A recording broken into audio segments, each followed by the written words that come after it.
Federally funded project. They're helping with the matches on this project, and we participate and meet their guidelines for disadvantaged business participation.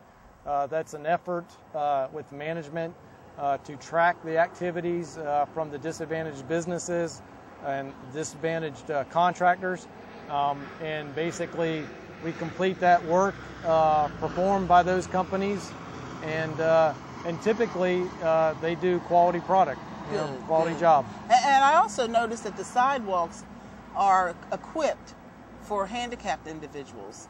Are the lights going to be the same?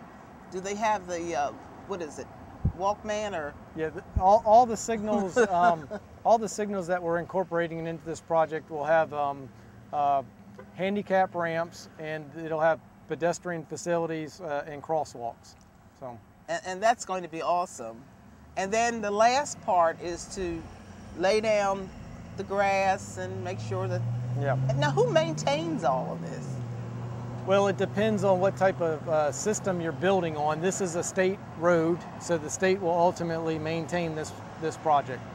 And that's what happens with all state projects? Yes, typically state routes are maintained by state facilities. So the DOT will maintain this roadway once we get it to the point that we can turn it over to them for maintenance.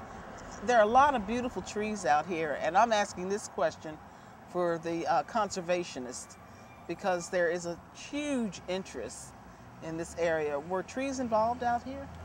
Yes, there were trees cleared to make room for the new roadway and the widening that had to occur. Typically in the planning stages, they mitigate those cutting of those trees with the purchase of mitigation credits.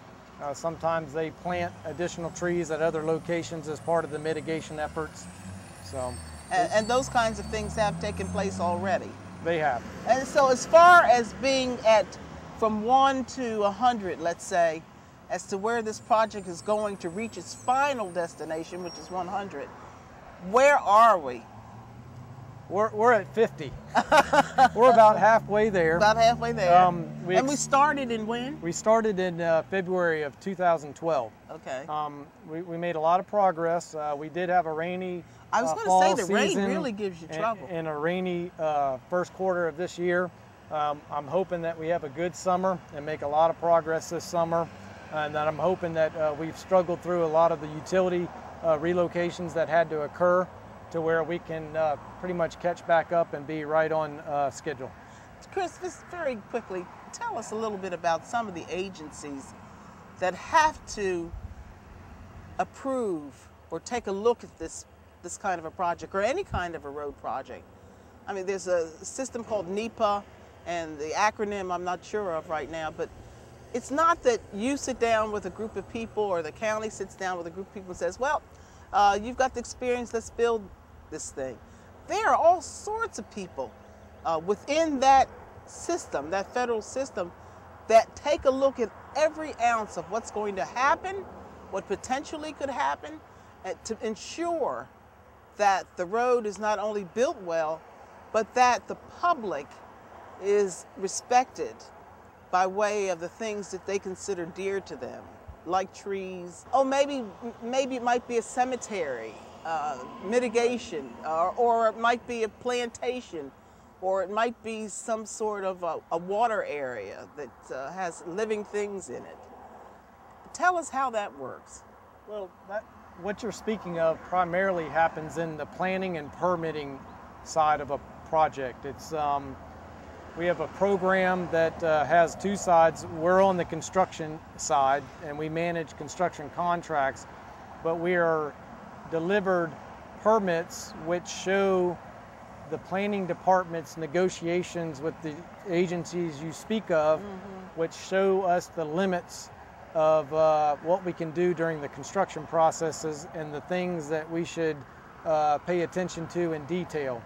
And furthermore, once we're in construction phasing, again, there's a lot of coordination that happens between other departments as far as approvals of materials or equipment to be used. We coordinate with the DOT, the City of Charleston, to make sure that what they are getting is what they expect. And then one of the other big things that I've noticed since I've been with you all is the utilities. I mean, that could take a month or 2 or 3 just to get all that straightened out, because what lies under this earth, under this road, is amazing.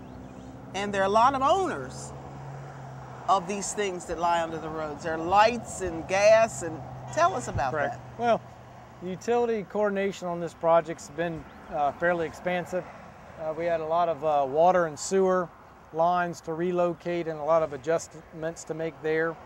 There's, like you mentioned, there's gas, there's telephone and communication cables that have to be moved, and all of it has to be coordinated with the progress of construction. So it's a communication, that's why we have our bi-weekly meetings to communicate the critical areas, which is where we talk about the construction schedule of the prime contractor and his goals.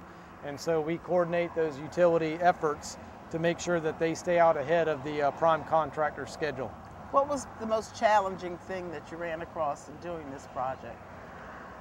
I just think in general it's the coordination of all the different parties and making sure that everyone's aware of what needs to happen. Of course, safety is a primary concern with us. And so it's always on my mind to make sure we're conducting our work in a safe manner and that my guys are operating in a safe manner. So I guess from a mindset of what do I think about the most, it's that. I don't know if there's been one specific challenge that I can say that we've been faced with, but the safety and the environmental challenges of the project constantly weigh on you to keep in check. And we have to say that these kinds of projects bring so many jobs to a community. And not only that, but it trains people and prepares them for other jobs long after this project has subsided. And that's a good thing.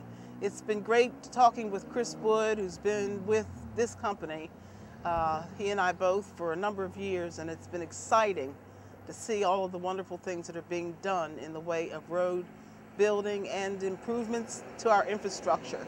We hope that you've enjoyed our program as much as we've enjoyed bringing it to you. This has been the Transportation Sales Tax Program, also known as RoadWise. I'm Cheryl Harleston.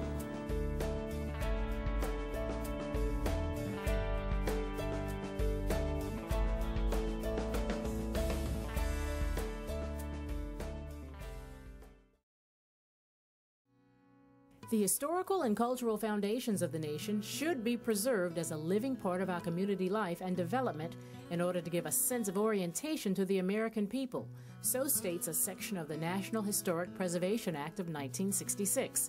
To that end, it is paramount to preserve the richness of the Lowcountry. Charleston County needed to expand the Palmetto Commerce Parkway to relieve traffic congestion along Dorchester Road and I-26, which run parallel to the parkway. But first, an archaeological survey had to be conducted.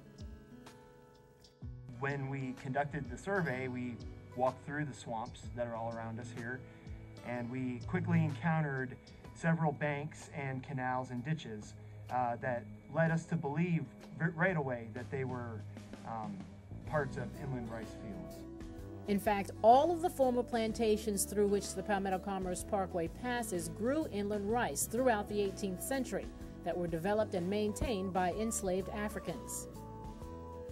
Due to this mitigation project, we were able to cut into the banks to study the internal composition of them, the way they were built and constructed. So we're actually learning about the technology involved in the building of these embankments. Charleston County worked with the South Carolina Department of Archives and History to develop a plan to document and protect these important historical features. To further educate the local community about the importance of rice and the enslaved Africans whose struggles made it possible, Charleston County has developed a traveling trunk program. The Inland Rice Fields Traveling Trunk Program is an interactive, hands-on educational tool geared towards elementary and middle school students. The program includes lesson plans, classroom activities, replica artifacts, and historical items. I think Charleston County School District has long been aware of the connection between Charleston and the west coast of Africa, also known as the Rice Coast, as a key part of our local history and the development of the Carolina colony. I think that our children need to know more about the history of the country. They need to know more of the history of why over 250,000 people were enslaved and brought here and what they did. And the more children understand about the history, the better they're going to become as people. I think it's pretty cool because it brings things from the 1700s. I think that's cool. I think it's fantastic because we get to learn about things in the past that other people didn't know about. I think it's kind of cool because it's kind of showing us stuff from the past. I want to see this again because I have a feeling that if everybody else sees it, that they'll learn a lot. If you want to talk about rice production in South Carolina Lowcountry, and you have a traveling trunk with items in that trunk that boys and girls can actually look at and feel and smell and listen to and play with, then that's the beginning of concrete, basic understandings that can be developed into abstracts. Students learn about the plantation economy and the contribution of enslaved African individuals who were brought to this country and ultimately helped develop our economy and helped teach people about how to cultivate rice, how to make rice a lucrative product, and ultimately really contributed to the local development of this area. So we think that puts a lot of pride and self-esteem in our students when they know that their ancestors were part of the beginning of this wonderful area that we live in. Thank you, Charleston County.